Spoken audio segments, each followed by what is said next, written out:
चलिए, तो आज हम लोग क्या बात कर रहे हैं, एक और रिकॉल कर लेते हैं बहुत बढ़िया से। चलिए, कृषि। आज हम लोग जो पढ़ रहे हैं वो क्या पढ़ रहे हैं? कृषि पढ़ रहे हैं। कृषि में एक्चुअली में हम लोग किसको, फसल को डिफाइन किए। आप ये समझिए, ठीक है, कि सबसे पहले हम लोगों ने क्या देखा, मतलब कृषि क्या है। कृषि क्या है, तो जब भी हम कृषि क्या है इनको यदि हम समझ लिए हैं, तो अब स्पेशल हम लोग पहले यहाँ आते हैं कि कृषि को हम लोग कितने भागों में हम लोग डिवाइड किए हैं, तो 3 भागों में। पहला कौन सा है, तो रबी फसल है। पहला कौन सा है, तो रबी फसल है। दूसरा कौन सा है, तो खरीफ फसल है। तीसरा जायद फसल है। यहाँ तक यदि दिमाग में सेट हो गया है तो बोलिए ठीक है। चलिए, रबी फसल। रबी फसल में आपका जो होगा बुआई कब होगा, तो अक्टूबर नवंबर में होगा। कटाई कब होगा, तो अप्रैल और मई में होगा। इसमें क्या क्या चीज आएगा, गेहूं, चना, जौ, मटर और सरसों। क्लियर हो गया यहाँ तक? नेक्स्ट, यदि खरीफ फसल की बात करेंगे तो जून जुलाई में आपका क्या होगा, बुआई होगा। कटाई जो है सितंबर अक्टूबर में कटाई आएगा। और इसमें क्या है, धान है, ज्वार है, बाजरा है, रागी है, मक्का है। और जायद फसल होता है कि रबी और खरीफ के मध्य में जो उपजाया जाता है उसे हम लोग जायद फसल बोलते हैं। जैसे तरबूज, मूंग, उड़द। अब मूंग जो होता है ना, वो सबसे कम समय में आपका ये प्रोडक्शन उत्पादित होता है। अब आते हैं, बेसिकली हम लोग जानने का प्रयास करते हैं कि कृषि क्या है ना।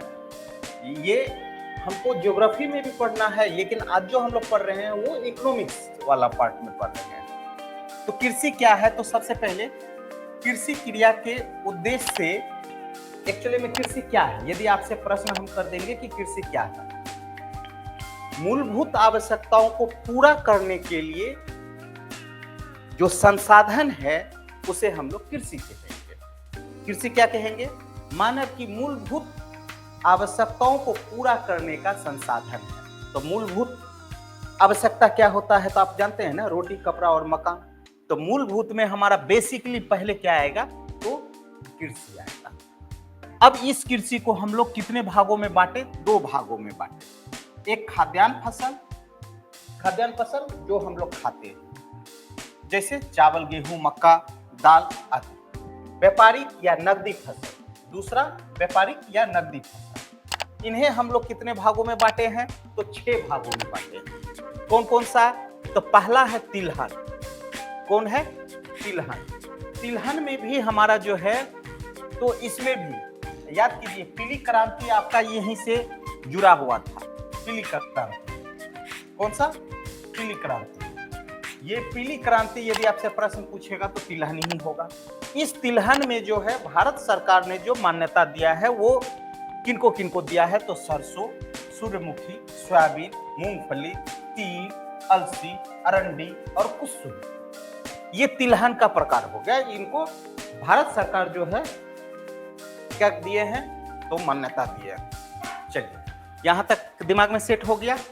जैसे आरबीआई का अपना एक फाइनेंशियल का एक वित्तीय वर्ष होता है, उसी तरीके से कृषि विभाग और आरबीआई ये क्या होता है, फाइनेंशियल ईयर होता है। और इसका कब होता है, तो 31 जुलाई से लेकर के 30 जून तक, ठीक है ना। 31 जुलाई से 30 जून का इसका फाइनेंशियल ईयर होता है। दिमाग में सेट हो गया। चलिए, अब यहाँ पे ये हमारा तिलहन वाला हो गया पहला। ये किसको हम लोग डिवाइडिंग किए हैं, तो व्यापारिक फसल को। अब नेक्स्ट हम लोग देखते हैं, तो वो किनको देखते हैं, तो दूसरे नंबर पे जो हमारा व्यापारिक फसल है वो क्या है, संकरा फसल। संकरा फसल मतलब जिसमें चुकंदर, गन्ना ये सभी हमारा आता है। वैसे तीसरा क्या है आपका, रेशे वाली फसल, जैसे इसमें कपास हो गया, जूट हो गया, पटसन हो गया आदि, ठीक है।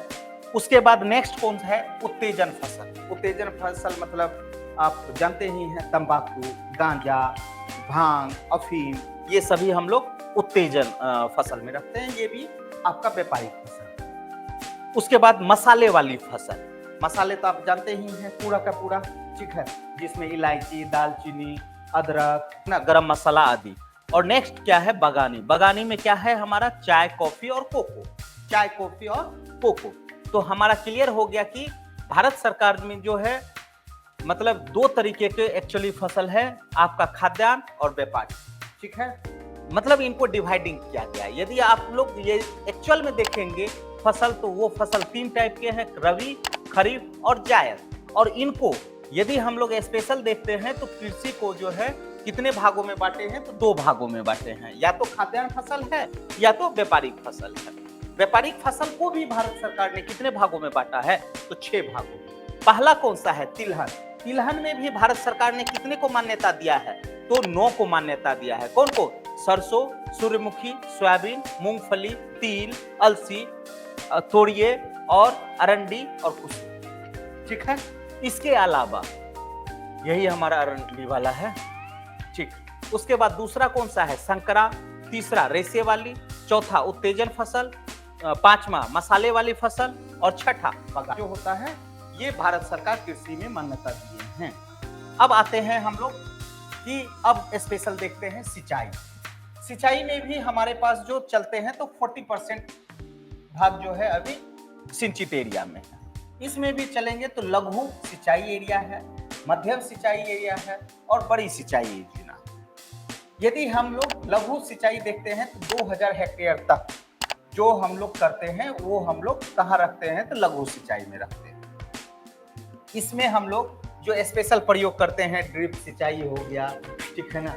ड्रिप सिंचाई के अलावा यहाँ पे हम लोग क्या क्या चीज प्रयोग कर सकते हैं, तो और परंपरागत जितना भी हमारे पास है वो सभी ड्रिप सिंचाई के तहत। ड्रिप सिंचाई क्या होता है, तो आप देखते होंगे कि फुब्बारा टाइप में मारता है, ठीक है। बरानी या शुष्क खेती, ये भी हमारे पास जो है, जहाँ वर्षा का पानी मैक्सिमम होता है। जैसे पहाड़ी वाला एरिया में जाइएगा तो आपको इस टाइप में दिखाई देगा, ठीक है। मध्यम सिंचाई क्या हो गया, जहां 2000 से लेकर के 10,000 हेक्टेयर तक वाला हमारा मध्यम सिंचाई हो गया। और 10,000 हेक्टेयर से ऊपर चलते हैं तो हमारा क्या हो गया, बड़ी सिंचाई प्रयोग, ठीक है ना। और इसमें आपको क्या क्या चीज का, तो नहर का परियोजना, नहर प्रोजेक्ट सब लाया जाएगा। इसमें क्या लाया जाएगा, तो आपको एक्चुअली यहाँ बोरिंग, नहर, तालाब, इन सब का मध्यम में हम लोग प्रयोग करेंगे। यहाँ पे छोटी छोटी ड्रिप सिंचाई, ये सभी का हम लोग प्रयोग करेंगे। इसके अलावा हम लोग जो देखेंगे, अब वो देखेंगे कि हरित क्रांति, ठीक है। हरित क्रांति जानने से पहले हम लोग ये देखते हैं कि हरित क्रांति क्यों, तो क्यों, तो आपको इससे पहले हम लोग योजना जब पढ़े थे तो वहां हम आपको बताए थे, ठीक है।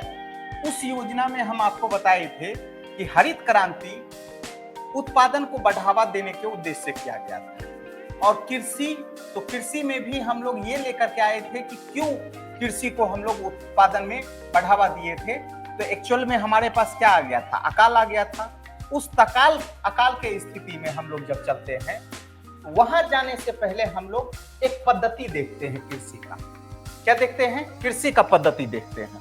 और वो पद्धति क्या था, एक हमारे पास संस्थागत तरीका था और दूसरा तकनीक वाला था। यदि हम लोग हरित क्रांति बोलते हैं तो वहां टेक्नोलॉजी का प्रयोग होता है, जबकि जो हमारे पास पहले से ऑलरेडी था तो वहां हम लोग संस्थागत तरीका अपनाए।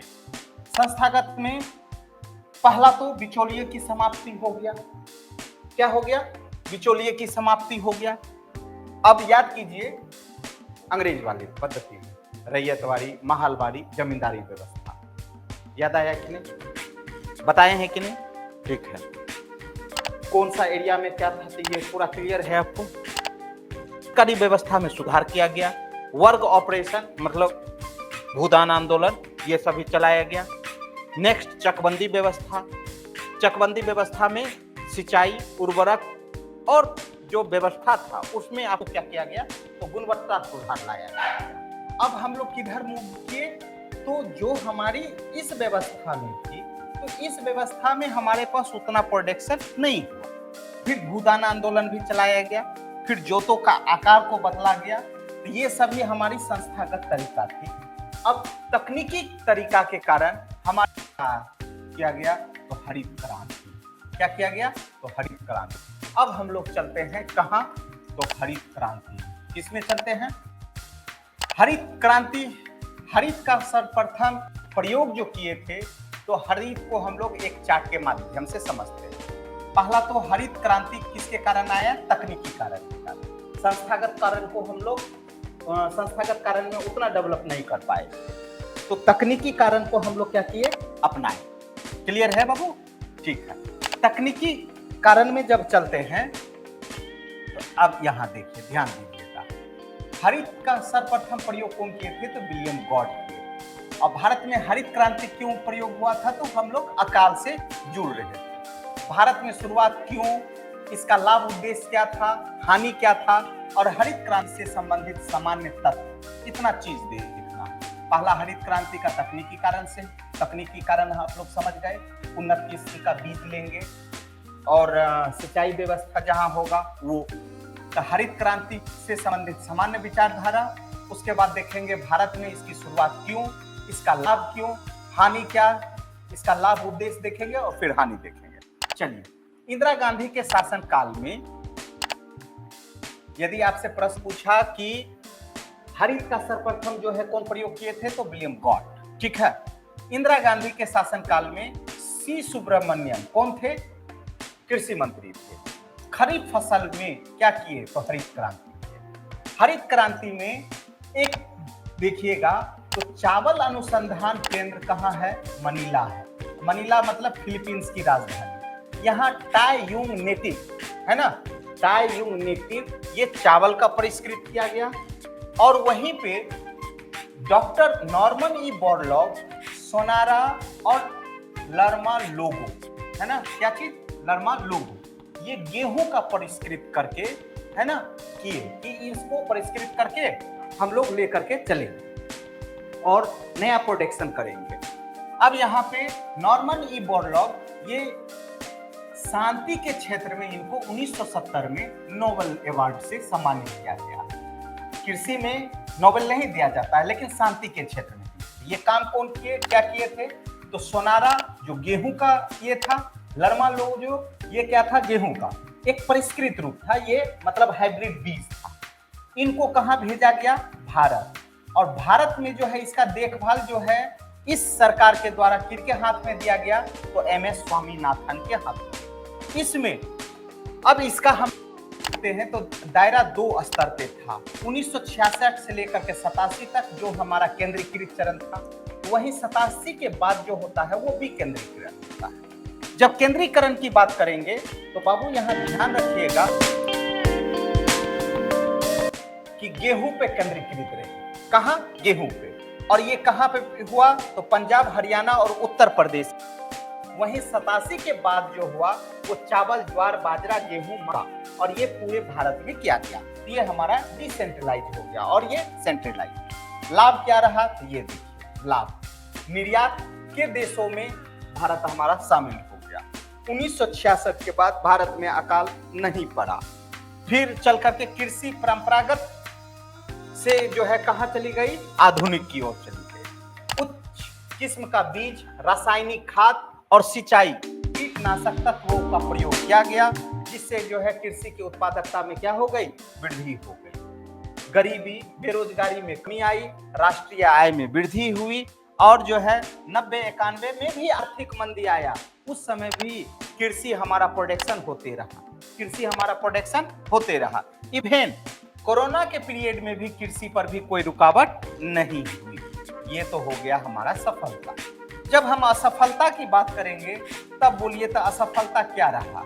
नंबर 1 कि ठीक है, ये सिर्फ कहां पे रही? तो इसका विकास कहां हुआ? तो पंजाब, हरियाणा और पश्चिमी यूपी के क्षेत्र, पूरे भारत में नहीं। एक दूसरा, उन्नत किस्म का बीज प्रयोग, रासायनिक खाद, सिंचाई, ये सब का प्रयोग कर रहे थे, तो इनकी उपजाऊ क्षमता जो है वो क्या हो गई? कम हो गई। ठीक है। नेक्स्ट, उसके बाद इनका लाभ कहाँ मिला? तो जो शिक्षित थे और जो अमीर वर्ग थे, तो जो शिक्षित प्लस अमीर वर्ग, तो शिक्षित वर्ग कहाँ रह रहे? पंजाब, हरियाणा और पश्चिमी यूपी वाले क्षेत्र में।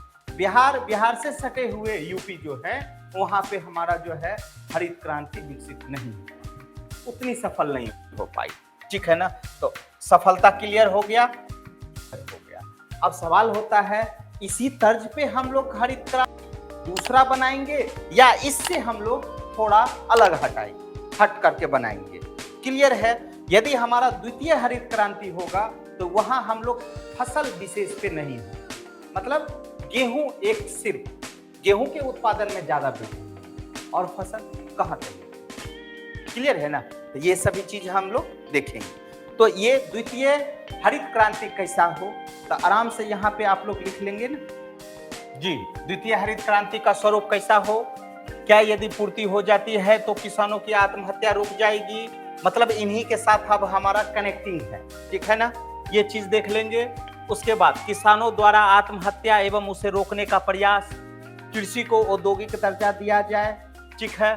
कृषि पर आयकर क्यों और कैसे आधारित किया जाए, और भारतीय कृषि मानसून का जुआ है।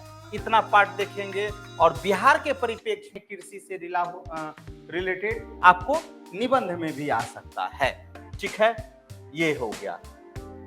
अब यदि हम इसकी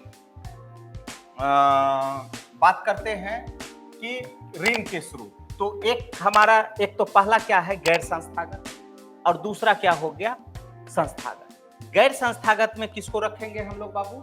तो गैर संस्थागत में रखेंगे जैसे हमको जरूरत पड़ा तो अपने मित्र से ले लिए, दोस्तों से ले लिए, मित्र दोस्त एक ही हुआ, उनके पास इनके साथ कुछ जमींदार या बड़े लोगों के साथ हम लोग इंटरेस्ट पे ले लिए, तो ये गैर संस्थागत हो गया और इनका देखभाल कोई जो है नहीं होता है। इसे स्पेशल हम लोग क्या कहते हैं, ये आरबीआई के नियंत्रण में नहीं होता है ना।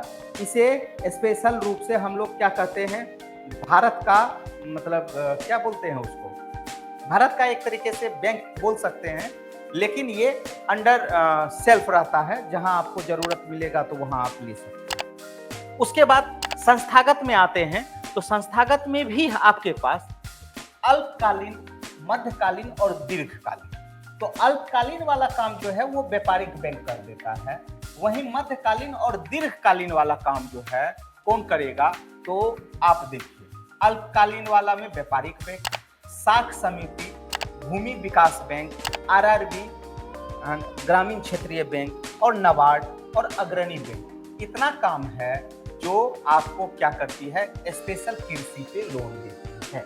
व्यापारिक बैंक जो है वो अल्पकाल के लिए देती है, वहीं ये बैंक जो है मतलब साख समिति, भूमि विकास बैंक और आरआरबी, ये आपको मध्यकालीन और दीर्घकालीन लोन देती है, जबकि नाबार्ड तो ये ऋण देती नहीं है। इन सभी को ये जो है क्या करती है, तो मनी प्रोवाइड करवाती है। क्लियर है? दिक्कत है यहां तक? नहीं ना? चलिए, पहली हरित क्रांति देखते हुए असफल तो लगती है, लेकिन इनके बावजूद कुछ क्षेत्र और कुछ बीज विशेष आधारित कहा जा सकता है। कुछ क्षेत्र और कुछ बीज विशेष आधारित कहा जा सकता है, क्योंकि संसार हर पल परिवर्तन कर रही है, और इस परिवर्तन परिवेश में हमें कुछ सीख लेते हुए जब द्वितीय हरित क्रांति करें तो पहली असफलता को देखते हुए उपरोक्त को दूर करने का प्रयास करेंगे। नेक्स्ट क्वेश्चन, द्वितीय हरित क्रांति कैसा हो? ओके, फिर इसी के साथ द्वितीय हरित क्रांति की प्रासंगिकता क्या है, मतलब क्यों हम लाने का प्रयास करेंगे द्वितीय हरित क्रांति, नहीं लाएंगे। तीसरा इसी के साथ जुड़ा रहेगा WTO के संदर्भ में, वर्ल्ड ट्रेड ऑर्गेनाइजेशन के तहत कृषि वाला सेक्टर, ठीक है, कोई दिक्कत।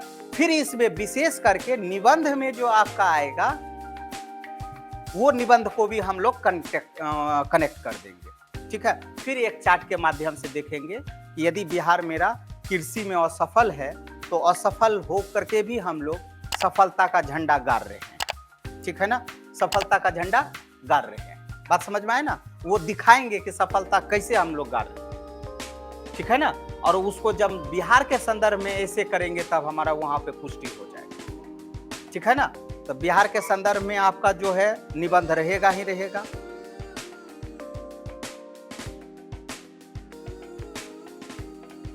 आज का हमारा चर्चा का विषय हुआ, ठीक है ना, चर्चा का विषय हो गया क्या चीज बाबू? हरित क्रांति। हरित क्रांति लाने के पीछे मूल कारण क्या था? तकनीकी कारण। तकनीकी कारण क्यों आया था? तो अकाल के कारण आया था, ठीक है ना। उससे पहले हम लोग किसको अपना रहे थे? परंपरागत को अपना रहे थे। हरित क्रांति किसके समय में आया? तो इंदिरा गांधी काल में आया, और उस समय कृषि मंत्री कौन थे? सी सुब्रमण्यम थे, ठीक है। और किस पे किया गया? तो खरीफ फसल पे किया गया। किस पे? खरीफ फसल पे। और ये हमारा जो है विश्व लेवल पे टाई युंग नेटिव जो फिलीपींस द्वारा अर्थात मनीला चावल अनुसंधान केंद्र द्वारा जो लाया गया वो बीज, और दूसरा डॉक्टर नॉर्मन ई बोरलॉग द्वारा जो सोनारा और लर्मालोजो गेहूं को परिष्कृत करके किया गया था, ये हाइब्रिड किस्म का बीज था जो प्रोडक्शन ज्यादा कर रहा है। कोई दिक्कत है? ये कहाँ भेजा गया? भारत भेजा गया। और भारत में इसका देखभाल किसको दिया गया? स्वामीनाथन को दिया गया। तो नॉर्मन ई बोरलॉग को जो है विश्व का जो है क्या बोला जाता है? हरित क्रांति का जनक। जबकि हरित क्रांति का शब्द का प्रयोग कौन किए थे? तो विलियम गॉड किए थे। क्लियर है? और भारत में इसका जनक किससे कहा जाता है? तो एम एस स्वामीनाथन को कहा जाता है। इसके दो चरण 86 से 87 के बीच और 87 से लेकर के 2024 तक, ठीक है। 86 से 87 तक में यह गेहूं पे केंद्रीकृत रही, जबकि 87 के बाद चावल, ज्वार, बाजरा, गेहूं और मक्के तक रही। इसका क्षेत्र पंजाब, हरियाणा और पश्चिमी था। ये पूरे भारत में किया गया, ठीक है। सफलता देशों के सूची के लिस्ट में आ गया। 66 के बाद अकाल का सामना नहीं करना पड़ा। कृषि परंपरागत जो है वो आधुनिक हो गई। उच्च किस्म का बीज, रासायनिक खाद, सिंचाई, कीटनाशक तत्व का प्रयोग किया गया।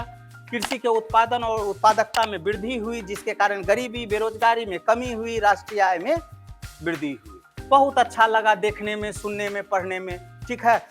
इवन 90-91 में जब आर्थिक मंदी आया तो उस समय में भी आर्थिक और सेवा सेक्टर बंद हो गया, लेकिन कृषि सेक्टर मेरा चलता रहा। इवन 19 से 22 तक में भी कोरोना पीरियड में, है ना, उद्योग और सेवा बंद पड़ा रहा, लेकिन कृषि सेक्टर चालू रहा। क्लियर है? बोलिए ना, है ना। ये हमारा सफलता कब दिख रहा है, झंडा गाड़ रहे हैं। लेकिन जब हमने इसे बारीकी से देखा तो इसमें बहुत सारी कमियां पाई गई। पहला कमी क्या पाया गया? ये उन क्षेत्रों में रहा, उस फसल पे रहा जैसे गेहूं पे केंद्रीकृत रहा, और दूसरा चावल पे रहा, अन्य फसल पे कोई ध्यान नहीं। क्लियर है? दूसरा ये रहा कि विशेष राज्य पे रहा। कहाँ? पंजाब, हरियाणा और पश्चिमी यूपी में रहा, और सब जगह जो है हरित क्रांति हुआ है। इसका लाभ उठाया जो अमीर वर्ग था, है ना, और शिक्षित था, इसका लाभ ज्यादा उठाया। और जो गरीब था, पिछड़ा हुआ था, वो पिछड़ा का पिछड़ा रह गया, ठीक है। रासायनिक खाद का प्रयोग किया तो वहां की उर्वरक क्षमता जो है क्या हो रही है? कम होते जा रही है।